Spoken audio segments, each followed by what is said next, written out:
Hello everyone. There's a very interesting thread on Spectrum. Flickr showed this to me. Spanker, when will you recommend Star Citizen to your friends? Link to this thread is in my first pinned comment below. I made a mistake and recommended the game too soon. It was 1 or 2 years ago, so they didn't know what to do, as the UI didn't really help them. Then they did a tutorial thing, but got frustrated with bugs and left the game within 24 hours. They say there was no reason to do something in-game, no endgame, so they just left. I tried getting them back to Star Citizen last year in 2 or 3 free-fly events, but they didn't want to. What about you? Will you wait for something, base building, crafting, dynamic server meshing, Maelstrom, before recommending the game? I know I would, as it was a mistake to do it too early. Edit, it's really sad to read all of your comments. Hopefully CRG gets some good feedback from you. Also, let's not skip the positives. I'm sure there are some. Although it's a rocky road, I still believe in CRG. They always fix the bad stuff and listen to us. To be honest, I don't have this opinion that CRG is always fixing the bad stuff and that CRG is listening to us, but let's see what the comments are. Scullywag, after 1.0, the Star Citizen community is hugely toxic against anyone who isn't part of the cult. The answer to any criticism and any mention of a bug is more often than not, this game isn't for you. Like fucking goblins hissing at the light of day. And we live with a game in a state that is wholly, widely unacceptable in gaming industry and for the wider gaming community as a whole, which we cope with the blanket statement of it's alpha. Yeah, we have those echo chambers, most of Spectrum and most of Reddit are Star Citizen. If you really want to know what other people think about Star Citizen, go for example to Reddit Games, R-Games, and read the threads about Star Citizen. They are not exactly very pretty. Or just take Angry Joe. This is how Angry Joe thinks about Star Citizen nowadays. Fuck you, Star Citizen! I wouldn't even try to recommend it before every mechanics are implemented and in their final phase. Before NPC crew, AI plates, before Maelstrom is fully implemented, before every ship in the game is not only flyable but gold standard. Meaning every old ship is brought up to par. Before dynamic server meshing is completely integrated in the game. Before the game is what it is supposed to be in its absolute final phase of development. That means I probably will not recommend or show it before a good decade or 2 has passed. Yeah, I don't think we will see 1.0 anytime soon, even though 1.0 is a bare minimum product with just 5 star systems, no NPC crews, no alien worlds. And I guess with a lot of missing basic mechanics. Remember what Richard Tyler said at CitizenCon 2024.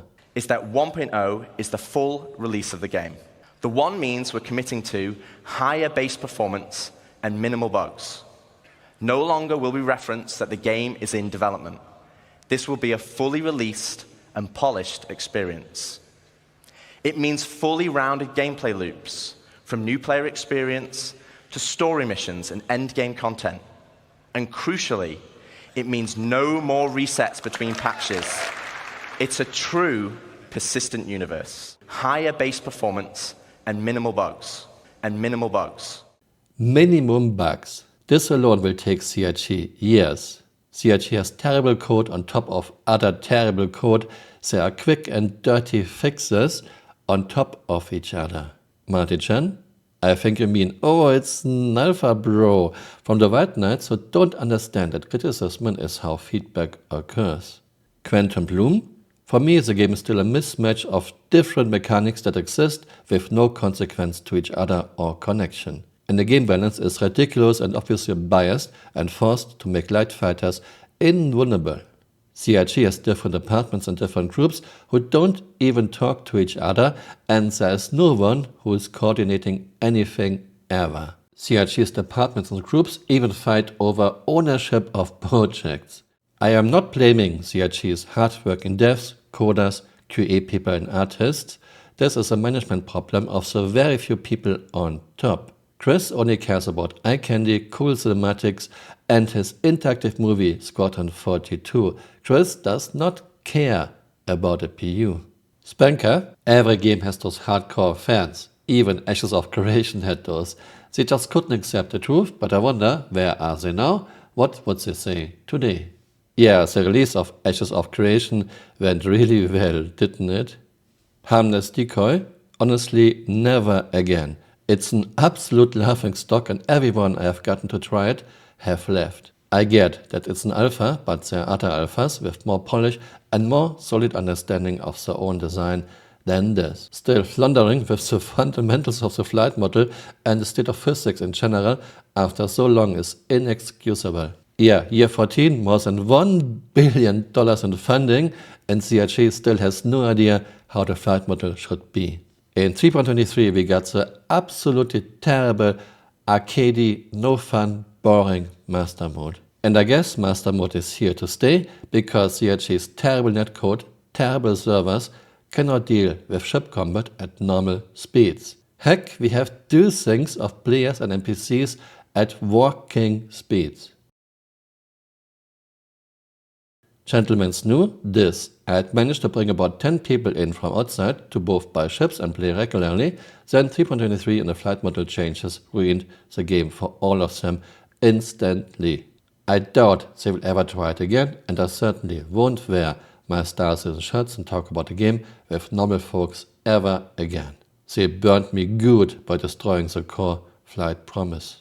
Quantum Bloom again? This is exactly what's so mind-boggling to me. How can anyone with a sane mind excuse this with "it's an alpha" after 14 years? This is a cult behavior at this point. Yeah, I'm saying this quite often. A lot of the hardcore Star Citizen supporters are behaving like a cult. Johnny Goose? I actively steer away every single person I talk to about it. You want me to talk good?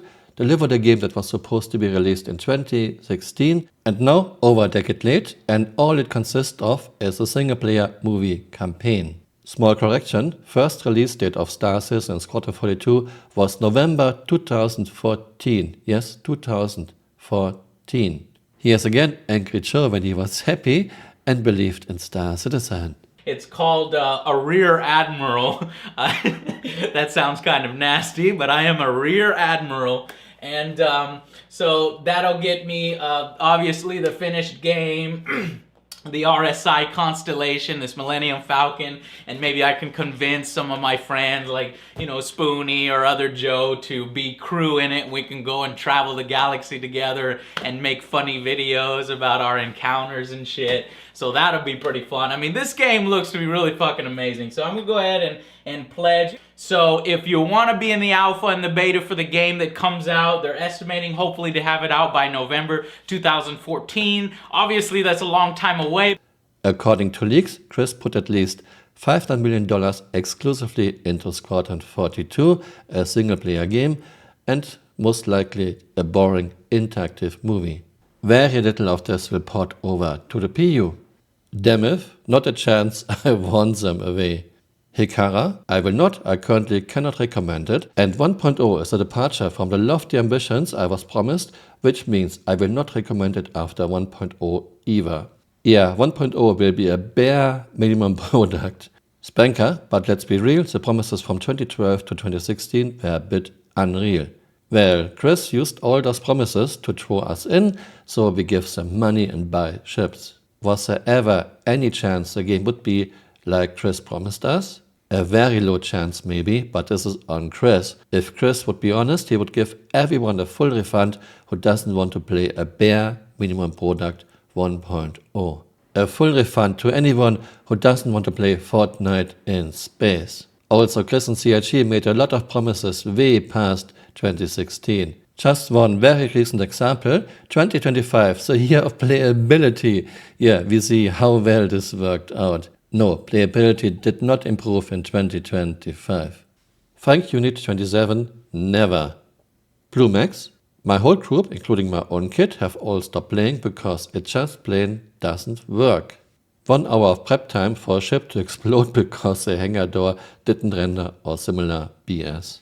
Yeah, Chris seems to think time sinks on top of time sinks on top of time sinks make for a fun and interesting game. In Star Citizen, the ratio between preparation, boring elevator rides, boring metro rides, boring quantum traveling, and doing something that is actually fun is like 10-1. 10 minutes boring preparation for 1 minute of fun. Tagging. Honestly, even after 1.0, I probably wouldn't consider how the game is now. I don't see any cohesion here. Nothing feels like it belongs or working together. The Reclaimer doesn't grab things into its maw. Medical is just setting the medgun to auto and beam people back to health. Yeah, beam citizen. There were actually 2 promo videos where CRG showed Reclaimer's claw in action, then 6 months later we got just another beam.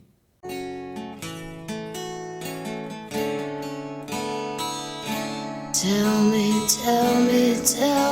lies. Tell me lies, tell me sweet little lies. Tell me lies, tell me lies.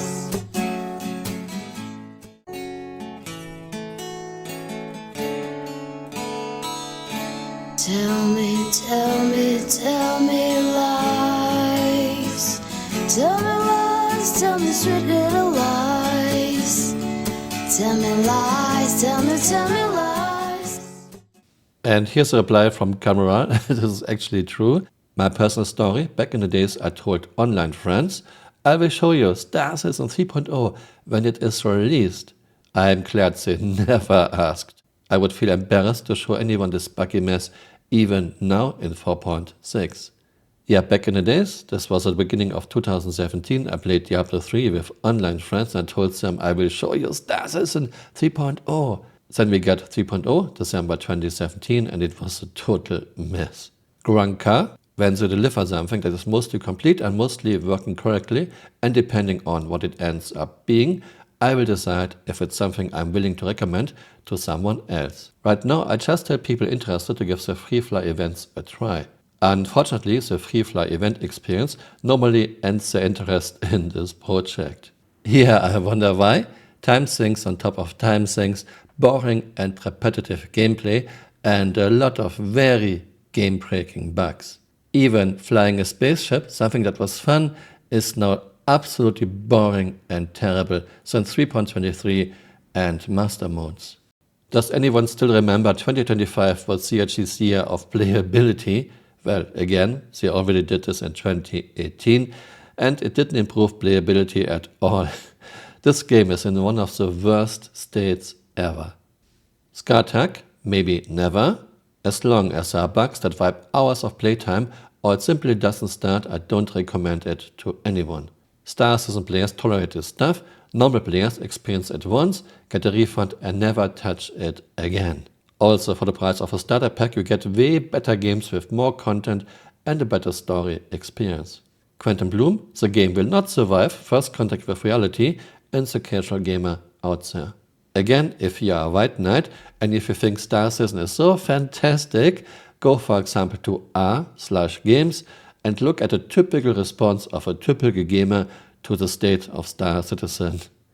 Trim, I can't. The bug cascade is just too much. The other people in my house that could be interested watch over my shoulder sometimes and state that they would love to try it, but no way they will tolerate the stuff I'm doing when they see me spending an hour recovering from a janky mechanic that caused a chain reaction of workarounds and bad things. Fulcrum, I wouldn't recommend Star Citizen to my enemies at this point, much less any soon-to-be former if I did friends. Again, link to this thread is my first pinned comment below. You might want to take a look or leave a comment. I am not a hater. I want Star Citizen to become a fantastic game and a huge success. I just don't have any hope left anymore with Chris and CRG's top management. Chris just does not care about the PU. For Chris, the PU is just his cash cow and it works very well still. 2025 was their best year in funding by a huge margin. Thanks for watching and see you next time. Bye. Auf Wiedersehen. No. Hi, I'm Mark Hamill. Though starring in Wing Commander, I'm also featured on Mask of the Phantasm. Wow. Now this can be yours for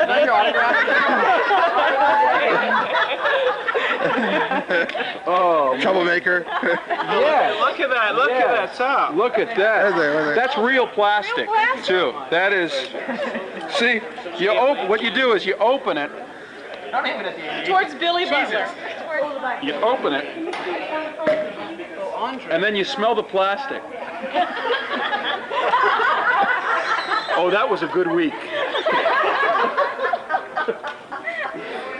Very good week. Hey, if you got those plastic champagne glasses we asked for. Oh, dear me. There you go, Tom. That's very kind of you. You didn't have to do that. This would be just fine. The way I drink. Oh, Cliff. Hey, don't start with me, Bernard. Thank you. That's very nice. Man, if you people weren't in costume. Chris isn't. Hey, you're still here. You might want to join me on Twitter or on Blue Sky.